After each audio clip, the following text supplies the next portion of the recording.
Hey, welcome back to another mail day, and boom, bonus card. This is a card I actually got in the mail the other day, but I didn't show you guys because I haven't really been doing mail day videos.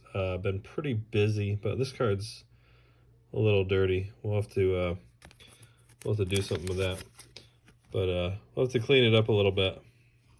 We might even get it altered. I'm not sure.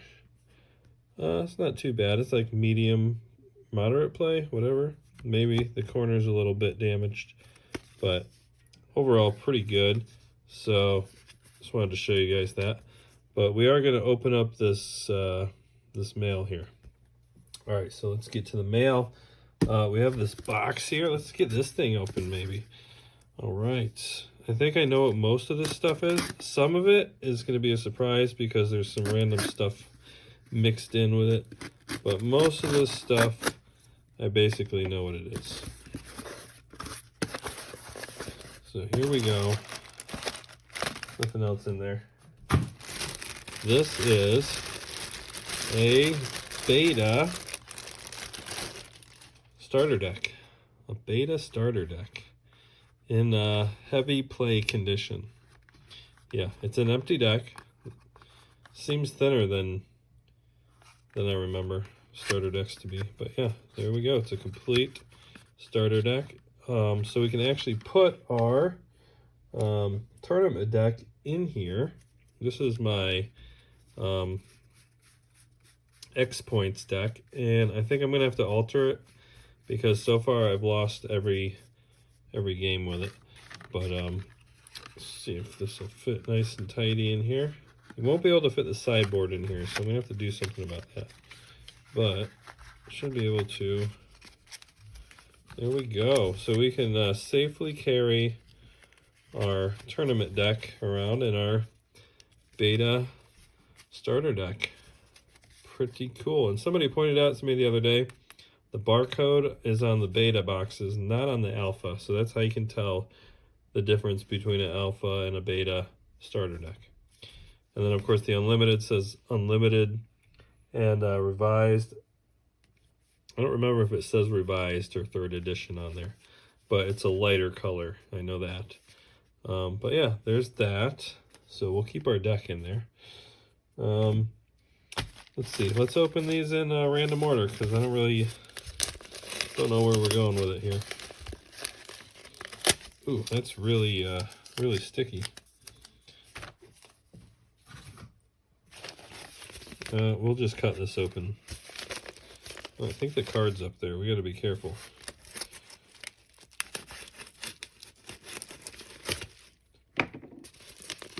Okay, it is up there, but it's in a hard case. Ooh, it's a little bit bent. I'm not really sure what happened in the mail, but it did get, this case got bent a little bit.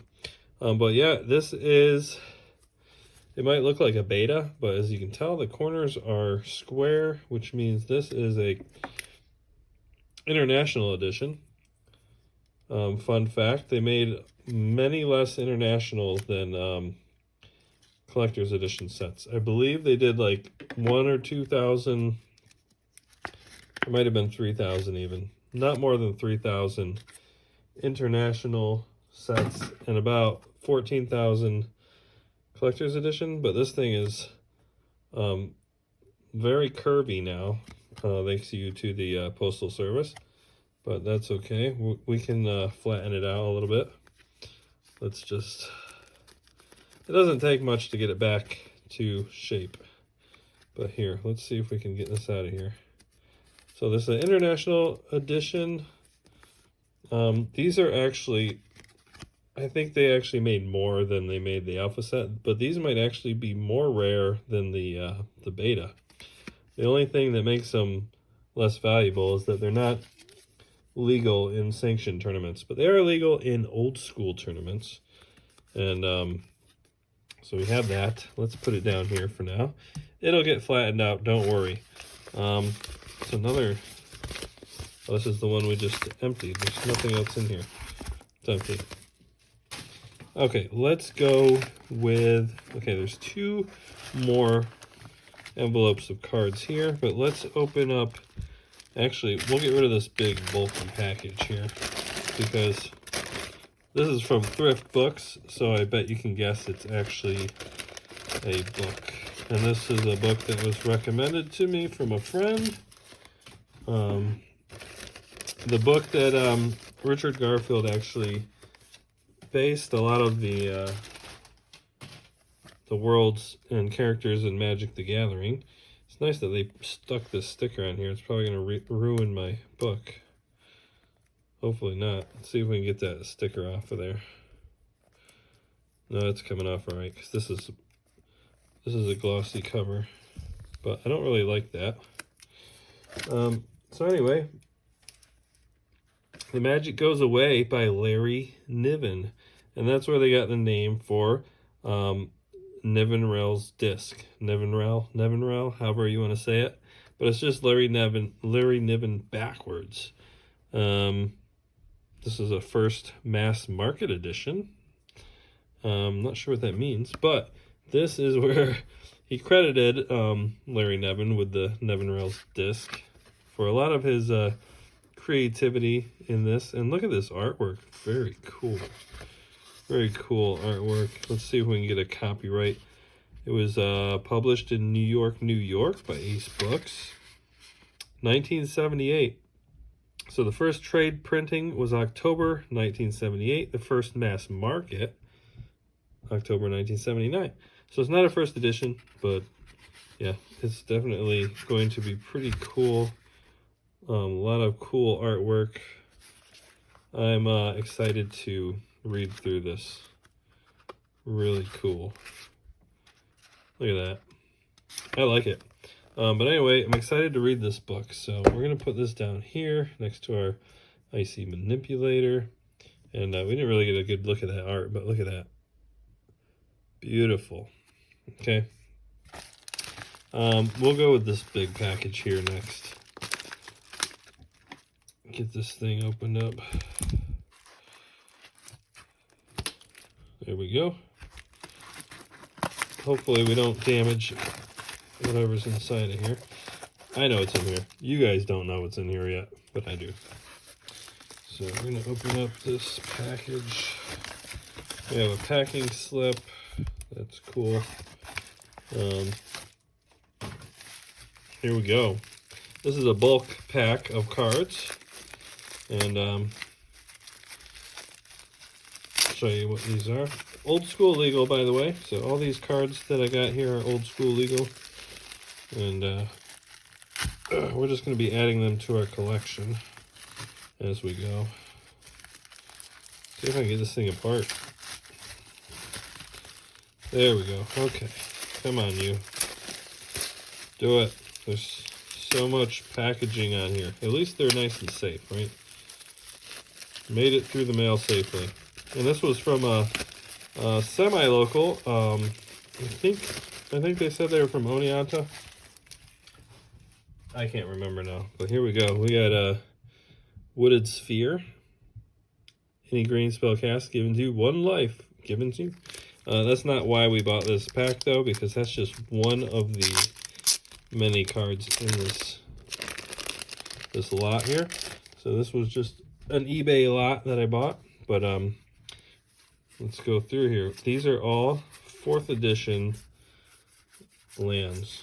Okay, so I was running short on lands. I've been building a lot of decks, and these are just some bulk land that I can use when needed.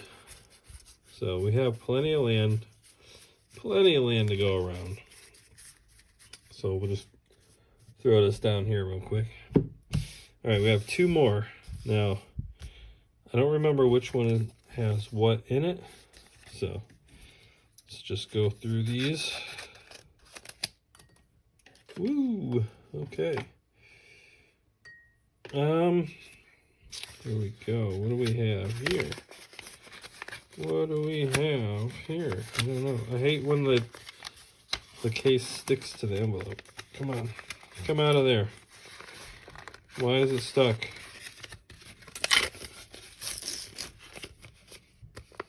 Really stuck good. They do tape it to the envelope? Yeah. I don't really like it being taped to the envelope. I guess that's so it doesn't slide around or something. But kind of a pain to get it apart. All right, let's see what we got here. It is, boom, a Birds of Paradise. Birds of Paradise. I have one. I needed a second one for my tournament deck. So this is it. There we go. Cool. Our set is complete. We have 2, not 4, but that's all I needed for my deck. So I'm just saying my set is complete. We got a Birds of Paradise and one more envelope. Oop, I hope I didn't cut a card in half when I did that. Ooh, this is from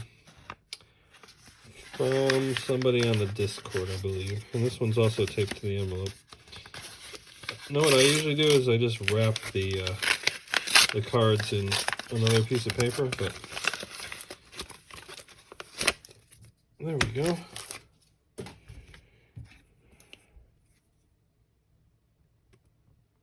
All right. Try not to damage my cards when I do this. I'm not the carefulest when it comes to opening packages. But yeah, here we go. We have a few cards in here. Let's see what we got. I think I know what these are. Ooh, we have a Mesa Pegasus. Look at this. Very cool. And it has a stamp from the Warden Mesa Pegasus Collector 151. I'm not sure what that means. I'm going to have to ask him about that. And then we also have Power Leech. This is not what I thought it was. I thought it was a different card. But this is a cool card that I just recently bought. So Power Leech says gain 1 life whenever one of opponent's artifacts becomes tapped, or whenever the activation cost of one of opponent's artifacts is paid, is not triggered by continuous artifacts. This is pretty cool. Chris Rush art. But look at that. Reminds me a lot of the artifact creature, the Suchi, you might know. It looks kind of like that, but different. But Power Leech, I've never actually used this card in a deck, and I thought it'd be cool to put in a deck. So those are those cards. And this Icy Manipulator, I think we need to get rid of these corners. Technically, that's considered damaging the card, but since I'm just going to be playing the card, I really don't care. So I have this special tool here. This is a corner punch, and it's a 2mm or 3. Yeah, it's a 3mm corner punch, which is about what these corners are. So let's just trim these corners off of here. This one's kind of tricky to get it just right, but you got to put it kind of in the jig. This one is not really user friendly, but if we get it in the jig just right, there we go. Boom. One corner done. You don't want to screw it up because then the corners will look funny. 2.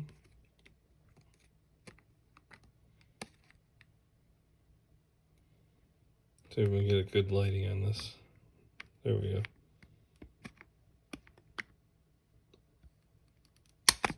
3.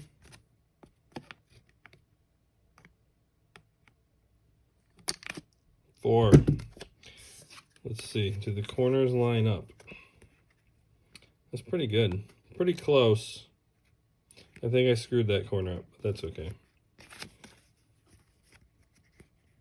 Yep, they definitely line up. This one, I think it went in a little too far. That's what happens. It goes in too far. But the other 3 corners are spot on.